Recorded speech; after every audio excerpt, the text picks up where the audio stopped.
you're a former teacher. Yeah. And your opposition to public school vouchers it's very well known. Yes. But I want to show our viewers a comment you made about the proposed, quote unquote, Furries Bill that would ban, quote, non-human behaviors in public schools. Let's take a look.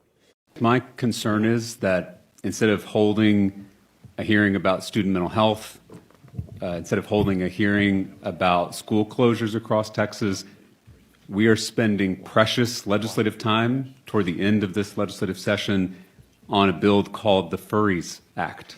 And honestly, Representative Gertis, this whole thing is just weird and honestly a little creepy. And I think that's the point, because this is all, in my opinion, a manufactured, debunked smear campaign against our Texas public schools. You mentioned a broader effort to undermine public schools. What do you mean by that, and what evidence do you see of that? Well, so actually I'm going to go back to what I mentioned earlier about follow the money.